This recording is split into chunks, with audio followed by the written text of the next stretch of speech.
You don't have to be broke to be poor, and you don't have to be wealthy to think rich. You see, poverty is not first a condition of the pocket, it's a condition of the mind. Long before your wallet grows, your wisdom must. Long before you attract abundance, you must believe you're worthy of it. And here's the truth most never hear. You can be surrounded by millions and still live in scarcity if your thinking is small. Now, I want to ask you something, not about your bank account, but about your mindset. Do you think like someone who's preparing to expand, or do you think like someone who's always surviving? Because the secret is this: wealth isn't first about how much money you make, it's about how you manage what you make. It's about philosophy, and philosophy creates lifestyle. When I was a young man, I was broke, not just financially, but mentally. I spent what I had, and I borrowed what I didn't.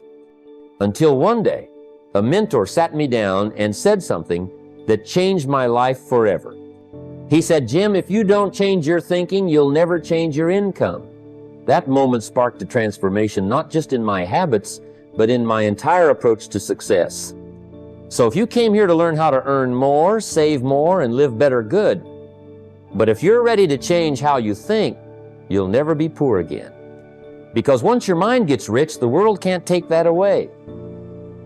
And everything around you, your results, your opportunities, your income, will rise to meet the level of your thoughts. When I first started out, I didn't have much. I remember earning just a few dollars a day, and by the time I was done paying bills, grabbing a bite to eat, and doing a little living, there was hardly anything left. And that's the problem, isn't it? Most people operate with this mindset. Let me spend what I need, and if anything's left, I'll save or invest. But here's the truth. If you wait until there's something left, there usually won't be. That's not a money problem. That's a philosophy problem. The wealthy understand something very simple. Money must be told where to go, not asked where it went. They don't wait until the end of the month to see what's left over. They make investing their first priority. Now, I'm not just talking about stock markets or real estate. I'm talking about investing in your future, in your financial stability, in your peace of mind. When I adopted this philosophy, I started small. I took 10% of everything I earned, no matter how small the paycheck, and I set it aside for investment before I paid the bills, before I bought new clothes, before I entertained myself. At first, it didn't seem like much, but over time, that simple habit turned into capital, and capital turns into enterprise. Enterprise turns into wealth. Here's the key. It's not the amount that matters, it's the habit. If you'll invest $10 out of $100, you're more likely to invest $10,000 out of $100,000. But if you won't invest when you've got a little, you likely won't when you've got a lot. You see, your habits shape your future. Wealth is less about income and more about behavior. The poor ask, "How much can I spend?" The rich ask, "How much can I invest?" A man once told me, "I'll start saving when I make more money." And I told him, "No, you won't. You'll just find more ways to spend it. You've got to make the decision now, wherever you are, with whatever you have, to prioritize your future over your present comfort." That's the thinking that separates those who build wealth from those who chase it. And let me tell you, when you pay yourself first, when you put something aside before you hand it all away to others, you're doing more than building finances. You're building dignity. You're taking back control. You're creating a future on purpose, not by accident. So don't wait for more. Start with what you have. Start now and adopt the habit that the wealthy live by. Invest first, then spend what's left. It'll change your financial life forever. I've met people making six figures who stay broke, and I've met people earning minimum wage who slowly built their way to freedom. And that taught me something early on. It's not the amount, it's the attitude. Most folks are waiting for a windfall before they take their money seriously. They say, "When I make more, then I'll start saving, then I'll invest, then I'll get serious." But wealth doesn't wait for some magical moment in the future. It begins the moment you change how you think. I remember years ago, A young man came up to me after a seminar. He said, "I love what you said about investing, but I only make a few $100s a week. What can I possibly do with that?" And I told him, start with $5. Start with $10. Because it's not the $5 that's going to make you rich, it's the discipline. It's the message you're sending your mind every time you pay yourself first. And a few years later, that same young man came back and said, "You were right." That habit changed everything. He had started with little, but his mindset had matured faster than his paycheck, and eventually his paycheck caught up. You see, the poor are always chasing more before they change. The wealthy shift the way they see money. They understand that money follows responsibility. If you treat a small amount with respect, you'll be trusted with more. That's not just economics, that's a principle of life. To he who is faithful with little, more shall be given. And it's true. Don't despise the small beginnings. $1 invested with intention is worth more than 100 spent without thought. When I was starting, I didn't have fancy strategies or insider access. I had a simple belief. How I treat money today will shape what money does for me tomorrow. That belief created habits, and those habits created wealth. Now, if your attitude toward money is that it's fleeting, that it's always disappearing, that it's never enough, guess what? You'll prove yourself right. But if you start to see yourself as a wise steward of whatever you have, if you act with purpose and consistency, you begin to reverse that tide. Wealth begins where excuses end. The ones who succeed don't wait for more. They make the most of what's in their hand now. So don't worry about the amount. Focus on the attitude. Approach every dollar with the mindset of a builder, not a consumer. Remember, your philosophy will write your financial story, not your paycheck. I've always said, if you can master your emotions, you can master your money. And let me tell you, most people go broke not because they don't earn enough, but because they don't think long enough. They get swept up in a moment, a feeling, an impulse. They buy to feel better, to look better, to match what they see someone else doing. But wealth is never built on impulse. It's built on intention. Years ago, I remember talking to a young man who confessed that every time he got his paycheck, it disappeared faster than it came. He wasn't irresponsible, but he was emotionally driven. Bad day? He'd spend to cheer himself up. Good day? He'd celebrate by spending even more. It was a cycle. He asked me what he was doing wrong. I said, "You're treating your money like medicine instead of a tool. Every time you feel something, you reach for money like it's a cure." That struck him hard, but it was true. Here's what I learned. Money doesn't respond well to emotion, it responds to discipline. It's a poor strategy to let your feelings write your financial script. When your spending decisions are tied to your mood, your money is in the driver's seat and you're just along for the ride. But if you pause, reflect, and ask, what will this purchase do for my future? You flip the script. You start thinking like an investor, not a spender. The rich ask different questions, while others ask, can I afford this now? The wealth-minded ask, is this the best use of my money? That one shift in perspective changes everything. And it doesn't mean you never enjoy life. It means you enjoy it on purpose, not by accident. In my early days, I'd walk past shiny things in store windows and tell myself, not now, not because I couldn't afford them, but because I was training myself. I was teaching my mind not to follow the fleeting rush of desire, but to follow a plan. And I can promise you, there's more power in that discipline than in anything you could buy to impress someone else. The world will tempt you to prove your worth with things. But true wealth doesn't shout at whispers. It shows up quietly, consistently, patiently. And it shows up most for those who are calm enough to wait, wise enough to choose long-term over short-term, and strong enough to say no when emotion says yes. Break the habit of emotional spending. Learn to pause, question, and redirect your choices toward a future you'll be proud of. Because when you calm your emotions, you reclaim your power, and with that power, you can build anything. I've always said everyone pays a price. The question is, do you pay the price of discipline or do you pay the price of regret? Because one weighs ounces, the other weighs tons. You see, financial freedom isn't some mysterious gift handed to a few lucky people. It's a reward for those willing to exchange comfort now for power later. It's not about denying yourself joy. It's about deferring indulgence until you've secured your foundation. In my early years, I worked with a man who made a modest income, yet somehow he was always ahead. One day, I asked him how he did it. He smiled and said, "Simple. I decided I'd rather have peace than things.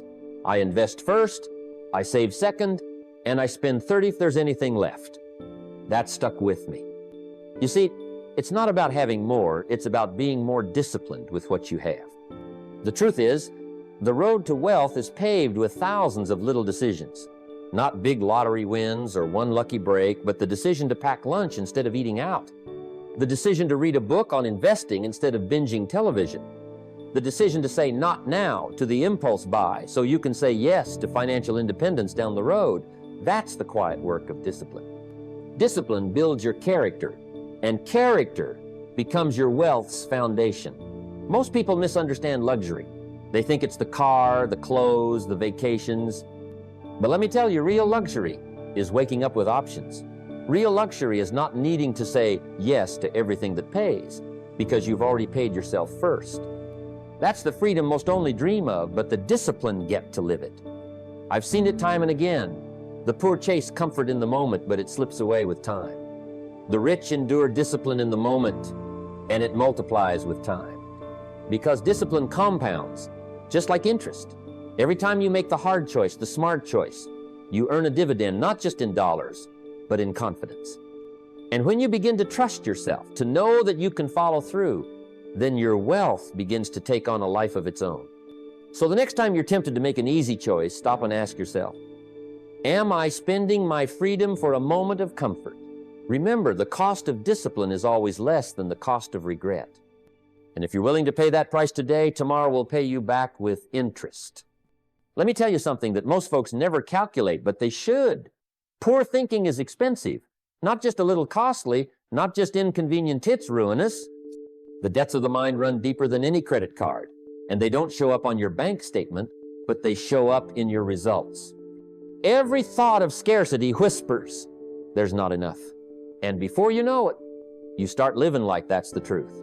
You shrink your decisions, you shrink your vision, you shrink your life. I've met people who were broke financially, but not poor mentally, and they didn't stay broke for long. Then I've met others who had a decent income, but were drowning in poverty of thought. You see, wealth starts as an idea long before it shows up in your account. If your mind is bankrupt, no amount of income will save you. That's why I always say if you want to become wealthy, you've got to first evict the tenets of fear, doubt, and jealousy from your thinking. When I started out, I had to face this head on. I caught myself saying things like, I could never afford that, or that's only for lucky people, or they must have connections. And every time I said it, I could feel my belief shrinking. One day I realized that kind of talk was costing me a fortune no in money, but in potential. So I made a decision. I'd rather stretch my belief than protect my excuses. And let's talk about jealousy for a moment, because that's one of the most expensive emotions out there. When you see someone succeed and your first thought is bitterness, you've already paid a price. The rich celebrate success. They learn from it. The poor resent it and block their own blessings. What you resent, you push away. What you respect, you attract. It's the same with doubt. Doubt is a thief. It steals your confidence before you even take your first step. I've seen talented men and women freeze because they doubted themselves into paralysis. Doubt didn't knock them down, it kept them from standing up at all. And the worst part? Doubt feels reasonable while it's stealing your future. If you want to think rich, you've got to audit your mind the same way you'd audit your finances. Track every negative belief, every mental debt, and clear it. Replace it with abundance thinking. Speak with power. Walk with confidence. Decide that your mind is the most valuable asset you own and guard it like your fortune depends on it, because it does. You can't attract wealth with a poor mind. Change your thinking and you'll change your outcome, because the most expensive thing you'll ever own is a thought that keeps you from greatness. That little voice in your head, it's always listening to you. And what you say about money becomes the script your life plays out. Most people don't realize how casually they sabotage their future by the way they talk. You hear them say things like, "I'll never be rich," or "That's too expensive," or the old classic, "I can't afford that." Now, I understand being prudent, I understand discipline, but I also understand the power of language. And if your words are always pulling the emergency brake, don't be surprised if your life never gains momentum. When I was young and broke, I used to say those same things. Can't afford it. It sounded responsible, maybe even wise. But every time I said it, I noticed something. My brain just stopped. It didn't try to solve anything, didn't try to grow. It took the statement as a command and went quiet. That's when I discovered something powerful. Instead of saying I can't afford it, I started asking, how can I afford it? That tiny shift turned every limitation into a challenge. And challenges awaken the mind. You see, the wealthy train their minds to be curious. They ask empowering questions. They talk about money with clarity, not fear.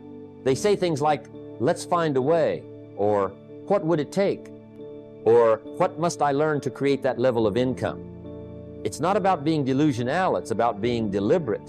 Language shapes your belief, and belief shapes your behavior. If you constantly speak lack, you reinforce lack. But if you speak vision, you activate faith. And faith, even the size of a mustard seed, can move mountains. Now, don't get me wrong, this isn't about pretending you're rich when you're not. This is about speaking with power, not poverty. It's about programming your mind for possibilities instead of problems. And if you ever want to know what someone believes deep down, just listen. Their words will reveal their financial philosophy long before their bank account does. So I encourage you, guard your language like a fortune depends on it. Speak only what you want to multiply. Stop saying, "I'm just not good with money." Start saying, "I'm learning to master money." Replace "I'm always broke" with "I'm working toward abundance." Those aren't just affirmations. They're instructions to your subconscious. And that part of you, once it believes, will move mountains to make it happen. Words are seeds. What you plant, you harvest. Speak like someone destined for wealth, and you'll soon find your life rising to match your language. Let me tell you something I learned early in life that changed everything. You can always earn back money, but you can never earn back time. It took me a while to really understand the weight of that. When you're young and broke, it's easy to trade your time for anything that puts a few dollars in your pocket. But let me warn you, if you're not careful, you'll spend your most precious years trading hours for pennies, and by the time you wake up to it, the clock won't be so generous anymore. Wealthy people think differently. They see time as a resource more valuable than cash. Why? Because time compounds in a way money never can. You invest time wisely learning, creating, building relationships, taking care of your health, and the return is exponential. But waste it, and it slips through your fingers like water. I've watched people negotiate for hours to save a few dollars on a bill, while ignoring the fact they've spent half their day arguing when they could have used that same time creating something 10 times more valuable. Let me give you a personal example. In my early years, I spent a lot of time on low-value tasks because I didn't know any better. I'd drive across town to save a couple bucks or spend weekends doing things someone else could have done for a small fee. Eventually, I had a mentor who asked me, "What's your time worth?" I didn't know how to answer that. He said, "Until you put a value on your hour, the world will put one on it for you, and it'll usually be far too low." That one lesson shifted my entire perspective. I started tracking how I used my time just like I tracked my expenses. I looked for what I could delegate, automate, or eliminate. And most importantly, I started investing more of my time in things that built value: reading, thinking, building, planning. That's what the wealthy do. They guard their time like royalty guards a crown. Poor thinking says, "I'll do it myself to save money." Rich thinking says, "I'll buy back my time so I can build more."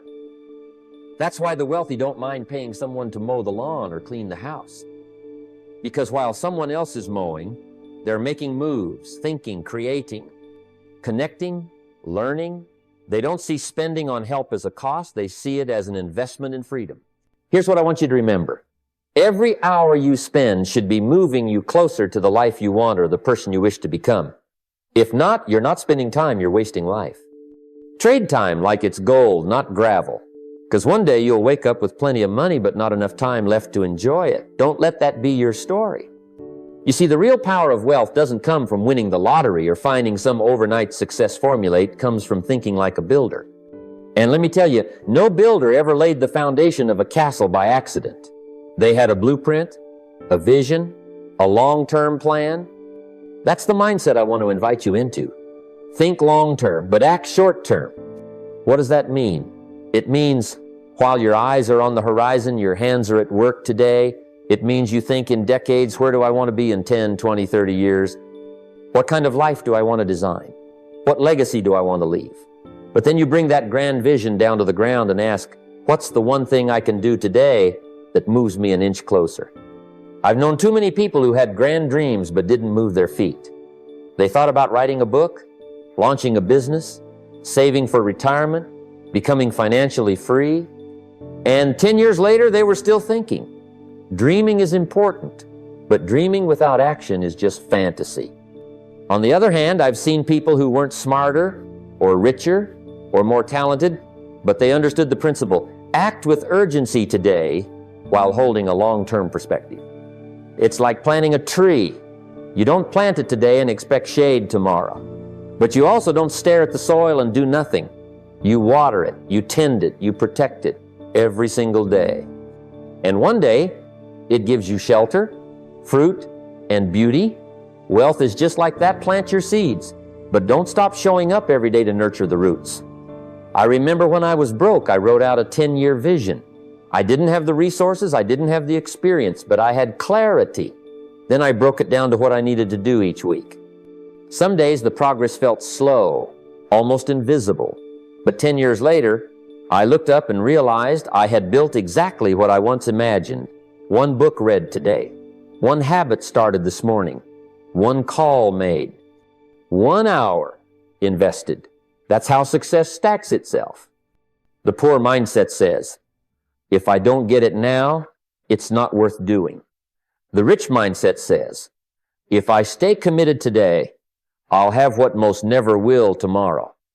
The poor chase intensity. The wealthy embrace consistency. They don't need quick results because they understand compounding. They know that time is their ally, not their enemy. So don't just dream big, act small. Act smart. Act daily. Build something you'll be proud of looking back. That's how empires are built, not with noise, but with quiet, daily discipline. Think in decades, move in days. The results will astonish you. As we come to the close of this conversation, let me leave you with a thought that has been true throughout history and will remain true tomorrow. Wealth is first born in the mind before it ever appears in the bank account. Your thoughts are the architects of your future. The mindset you choose today shapes the life you will live tomorrow. If you think small, you will stay small. If you think rich, you will never be poor again. This is not just a catchy phrase, it is a timeless principle that has guided the greatest fortunes and the most enduring success stories. I want you to understand that changing your financial destiny isn't about luck or magic. It's about shifting your philosophy. It's about adopting habits that reflect the values of wealth creation, investing first, acting with discipline, thinking long term, and most importantly, believing that you deserve success. You may not have the resources today, but you have the power of choice. And with every choice, you are either building your future or maintaining your past. The question is, where do you want to be 1 year from now? 5 years from now? 10 years from now? Remember this, wealth is a process, not an event. It doesn't happen overnight, and it's not measured by how much you make in a month, but by the habits you build day in and day out. A rich mindset means you understand the value of patience, persistence, and purposeful action. It means you are willing to delay gratification and embrace discipline because you see the payoff that lies ahead. As the great Aristotle once said, we are what we repeatedly do. Excellence, then, is not an act, but a habit. So here is your call to action. Don't leave this moment without deciding to change the way you think about money and success. Start small, but start now. Write down your financial goals and map out a plan to invest first, spend second, and save consistently. Identify the limiting beliefs that have held you back and replace them with empowering truths.